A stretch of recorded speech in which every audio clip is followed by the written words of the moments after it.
I'm obsessed with true crime podcasts.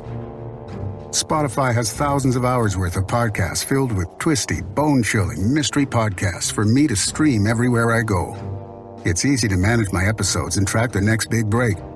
Because once you've discovered a story, you have to get to the bottom of it. Take a stab at podcasts, free on Spotify. It's not easy making a living as a rock band in Canada. This is, after all, the second largest country in the world. A touring rock band becomes intimately acquainted with each and every one of the 7,604 kilometers of the Trans-Canada Highway. Nearly 10 million square kilometers spread out over 6 time zones. You do a little math, and it works out to just over 3 people per square kilometer. It's a lot of room.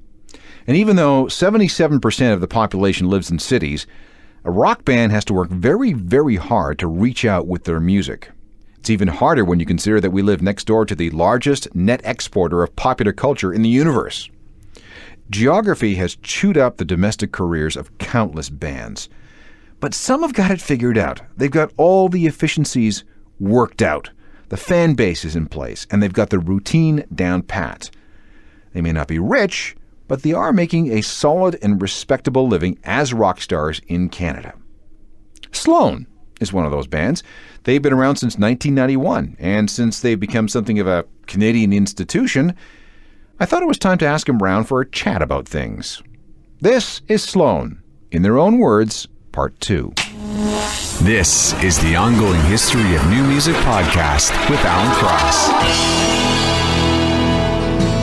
Someone who has to take the rest of my life. You settle down, then I guess you can't be lying to me. Am I gonna settle down? Am I gonna be someone who has to take the rest of my life? You settle down, then I guess you can't be lying to myself.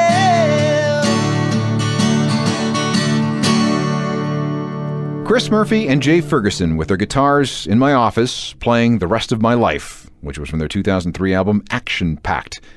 There's more of that kind of stuff coming up later in the show, too. Welcome again. I'm Alan Cross, and let me tell you what happened here. I asked Chris and Jay to come up and talk about themselves.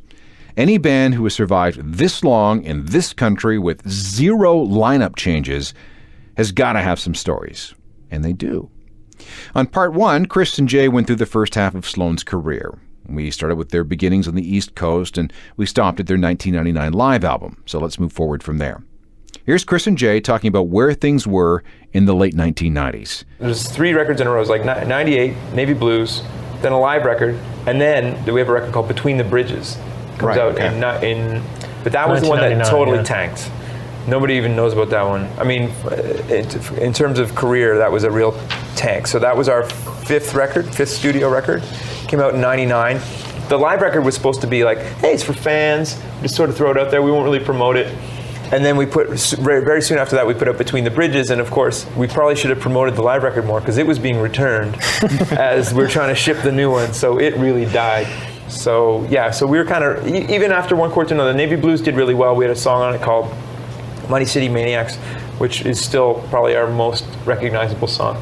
So that sold a lot of that record. And then the next record, if you know these things, like Losing California is one of our songs, that was on the record Between the Bridges, but it wasn't a big success. A lot of people, again, I maintain that in cyberspace, the bigger the failure, the more these nerds, they say, that's my favorite. It's so, nobody knows about it. But I understand what that is like. I need to point out that this is in cyberspace. No, you know what? I'm a nerd too. I'm the king of the nerds. I invented it in the late '80s. Nerd chic. Jay soon followed suit.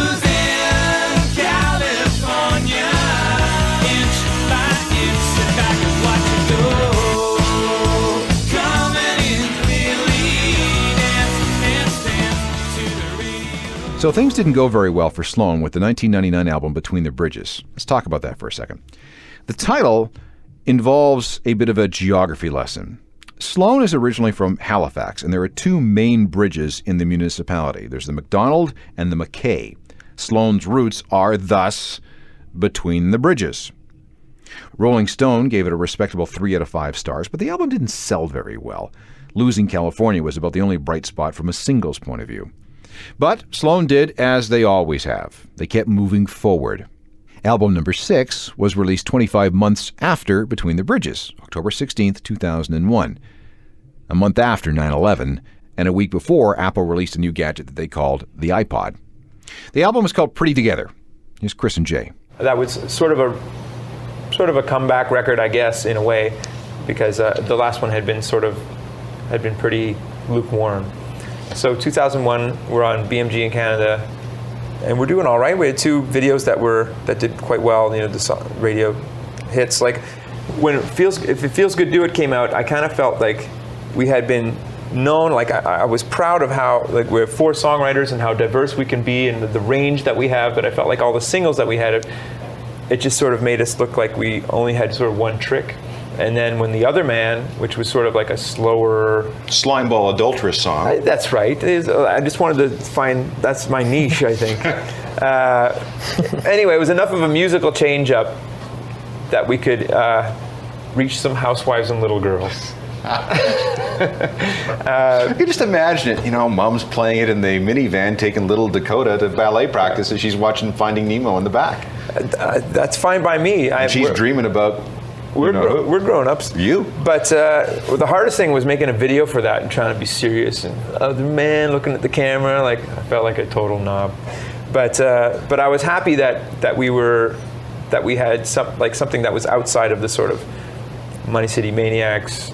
And when I say this, I look like a sour grapes because Patrick had almost all of the singles during that time. Feels Good, Do It, Blues in California, Money City Maniacs, Good in Everyone. Like, these are all Patrick rockers in the key of B that, well, most of them, that we did, that kept us alive that whole time. Like, I got to hand it to him. Thank God for the key of B. Yeah, I love Patrick. But I was happy this was a song that was a little bit different. Although I think it was I think it was kind of un-Sloan. Like, it didn't have that kind of crazy drums. It was pretty straight ahead. And I think a lot of Sloan fans hated it. Sorry.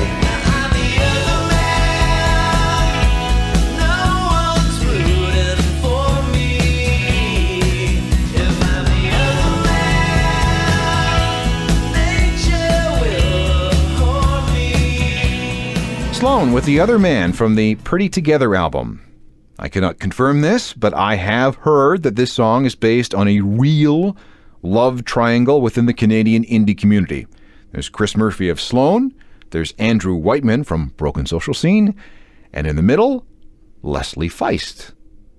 Okay, that's the internet rumor. Who knows if it's true? Now, Sloan has made several efforts to break into the American market. After all, that's where the money is. The first attempt was with the Smeared album in 1992. They were signed to Nirvana's label at the height of the whole grunge thing, but eventually that whole thing fell apart largely due to some label politics, and they were dropped. But then came a deal with a label called The Enclave in the middle 1990s. But before anything could happen, that label went out of business. And in 2003, they tried again.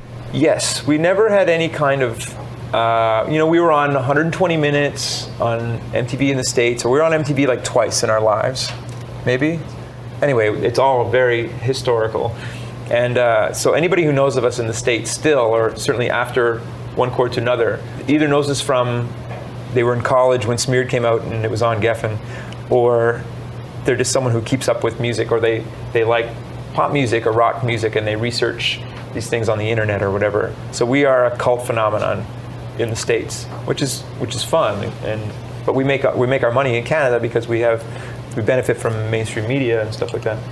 But it's definitely underground in the States, and the further south you go, it's more and more underground. For album number 7, Sloan decided to try something different.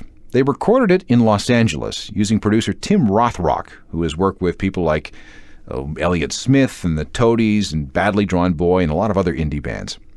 The Sloan sessions must have been a very good warm-up for Tim, because one of the very next records he produced was Back to Bedlam for James Blunt. That's the record with the song You're Beautiful. Sold 12 million copies. Sloan? Not quite that many. Great-sounding record, though. It was called Action Packed. It received an international release on a couple of different labels, but as usual, the big reaction was here at home. Backstabbing with a positive hook, yeah. Then you turn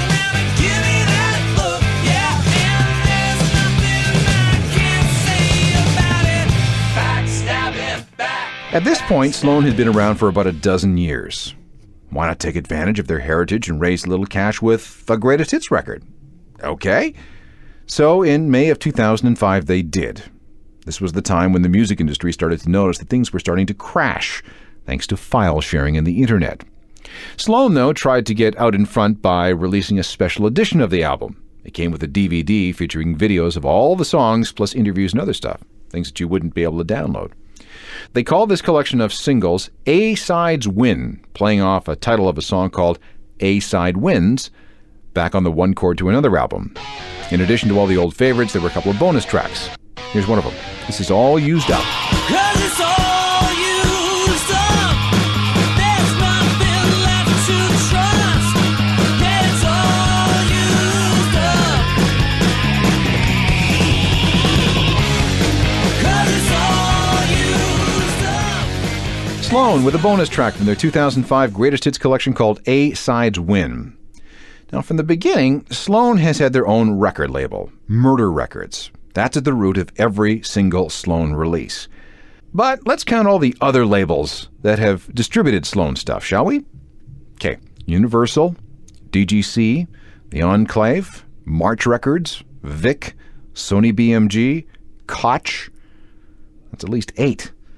For their 2006 album, there was yet another American distributor. This time it was Yep Rock Records, based out of a place called Haw River, North Carolina. Very indie-friendly label. On Sloan album number 8, there were 30, count them, 30 songs, over 76 minutes of music over 2 discs. Why would they do that? Here's Chris. Our 8th record has 30 songs on it, and we didn't need 30 new songs in our set. Our set was we are already choosing from about 100 songs, but 30 new songs. We just thought, a lot of these records that do well, I think, have a story attached to them. Anyway, it was a little bit of a hook, I guess. It was like the record with 30 songs on it. So, and it did well for us. We got some good write-ups, but 14 of them are mine. It's like a solo record of mine hidden within a Sloan record. It's buried beneath us since I wrote the thesis. Who taught you to live like that? Let's circulate freely, surrender completely, or wind up alone in the road. Sloan with a single from their only double studio CD, Never Hear the End of It, from 2006. Who Taught You to Live Like That? First single. Jay Ferguson wrote it, and it was his first single for the band since The Lines You Amend. Anyone remember the CBC TV series MVP? That was the one based on the British series called Footballers' Wives, except it was set here in Canada with hockey players instead of Premier League footballers. Well, that was the theme song. And here's something that a lot of people don't know about the second single. Ill-Placed Trust, a song that Patrick Pentland wrote way, way back in the day, 1981-ish, actually made an American record chart. It was one of Billboard magazine's minor charts, and it only reached number 48. But after slugging it out since 1991, you got to take your victories where you can, right? Now, this is something worth mentioning. Every single member of Sloan writes songs, and every single member gets a chance to sing lead. There aren't too many other bands like that with this kind of uber democratic structure. But you just got to know there's all kinds of competition between the guys. I mean, isn't there? Well, as I say, I was playing down my bile, but by the time Patrick had about 5 or 6 singles in a row, I was like, I had it. So part of my story about The Other Man, I was really happy to have a stylistically different song. I was also happy to have one of my songs. But as I say, we split the money equally, so the only thing would be ego, because it doesn't matter. We're not like, it has to be my song so I can make the money. So many great bands. Well, that's what tears them apart, because all of a sudden, the singer or the guitarist decides that no, he wants 33% versus his former 25%. Like the poor Smiths destroyed them. That's true. She comes running down like water. She comes running down.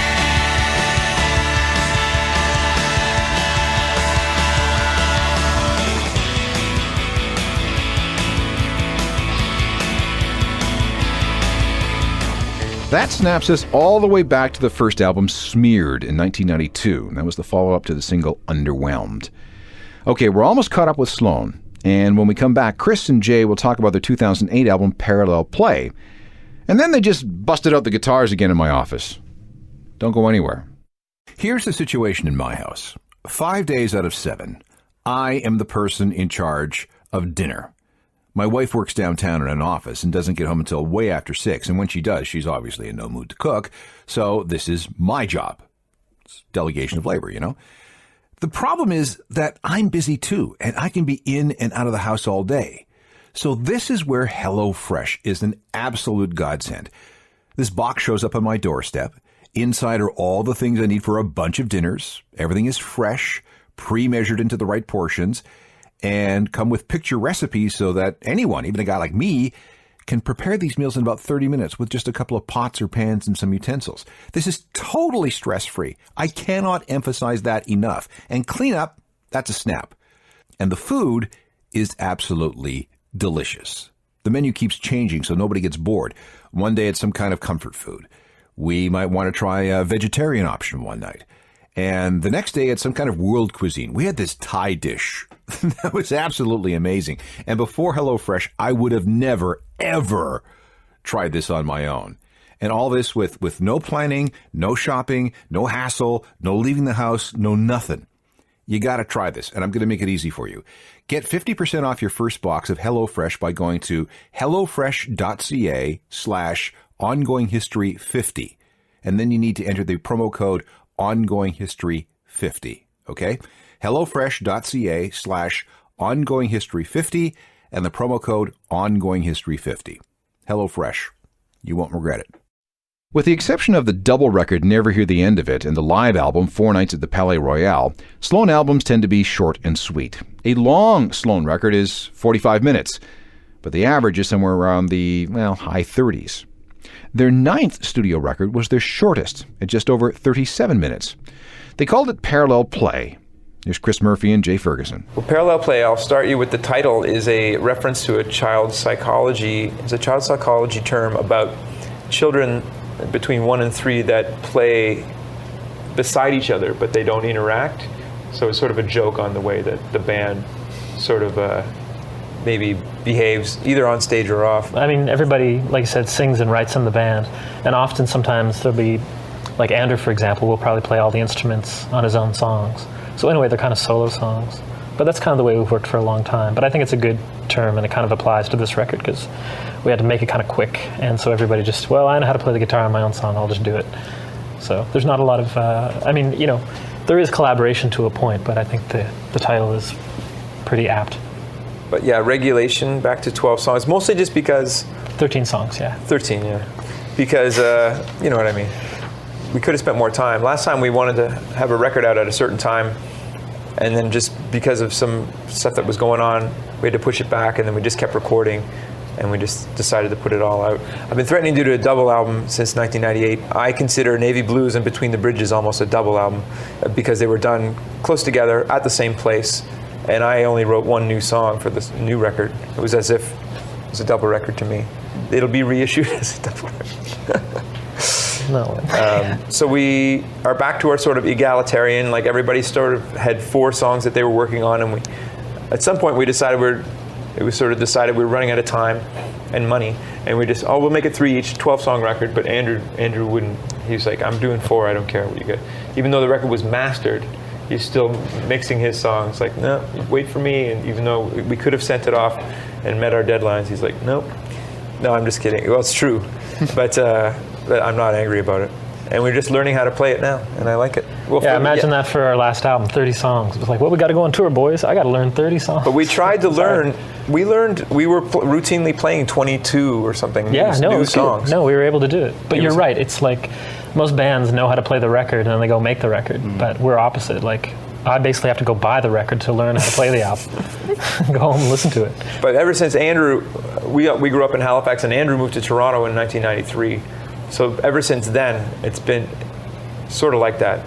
Sort of got to the point where we encouraged everyone to sing and write and contribute creatively, and to keep the band together, split the money equally, another good thing to do. So we've all kind of evolved into this band that writes sort of individually. There's a bit of, like, Jay and I will play each other our demos and talk about it and stuff. We have our own practice space that we recorded our last album, Never Hear the End of It, the 30-song opus. And the new one, Parallel Play, we recorded them at our rehearsal studio, yeah. So we have our own studio. Compare that to the $120,000 on the second album, right? Well, Yeah, this is the thing, yes. yeah. Well, I wouldn't have spent that much money at the time, but it was someone else's money. It's one of those major label things. The first record we made, which was on Geffen, we made with the aspirations of trying to make 1,000 CDs or 500, and then it got picked up and remixed by Geffen. So, that cost us $1,200. I like to make everything on the cheap so that it can be seen as a success. Well, how many records did it sell? Well, how much did it cost? Because, we only sold X amount of records, but we made it for nothing. But not so little money that it's not good. Yeah, how boring.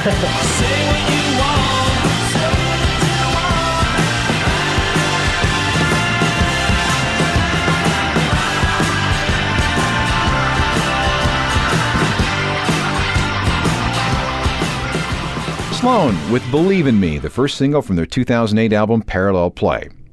So, Sloan's been around since 1991. 9 studio albums, the live record, the greatest hits collection, the videos, the DVDs, the rarities, the bonus tracks, the tours. Now what?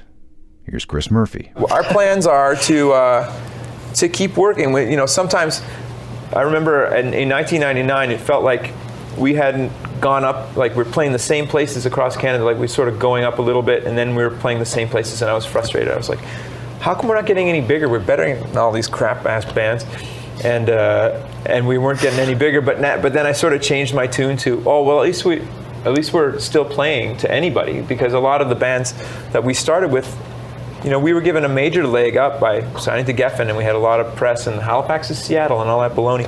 Like, it was, that whole story basically belonged to us. There were a lot of bands that maybe benefited from it, but they always got saddled basically by being little buddies of ours. And so we've been very fortunate. And so we're happy to just be still a band and still playing, and no one's really screwed up, and we're built to last. We'll last forever. Why wouldn't we just record on our practice space? Come back, talk to you. Provided nothing happens to you, we'll be back here in 10 years. I got no place to go. Just to have an enormous body of work so that Mojo magazine finally goes, we are sorry. We never wrote about you guys, and you guys are unbelievable, and you have all this stuff, and nobody knows. But Mojo Magazine or Record Collector Magazine, exactly the publications that would do something like that, especially if you collected everything in a box set. Now you're talking. We'll get to work on that. You know what? If we had a huge hit, I have great ideas for repackaging and reissuing everything. But until then, I don't know if it's worth, the audience I think would be too small to warrant a ridiculous box set and coffee table book. But I have enough. We have everything, and we own everything, and we're ready to go on that. Well, thank you guys for coming. I really appreciate it. I know that we're going to hear something from the new record. Yes. You're going to play something live here? Yes. Yeah. And what's the song called? We're going to do a song called Living the Dream. And it's a song that Patrick says he can't even say the word out loud because he thinks it's something that jocks say. He says you might as well have called the song Hurtin' Unit. But I don't think jocks say it. So who I hate jocks. Who wrote this? I did. Okay, so you're going to play your song. Well, we're going to play it together. Okay. Yeah. All right, well, I appreciate you coming. Good luck with the new Thanks record for having and us. everything. Thanks for coming by, and we'll do this again sometime. Making history so that we can report on it. Jay, would you play along with me while I sing a song called Living the Dream? I would love to. Okay, well, let's do it. Coax me, cajole me. Coax me, cajole me.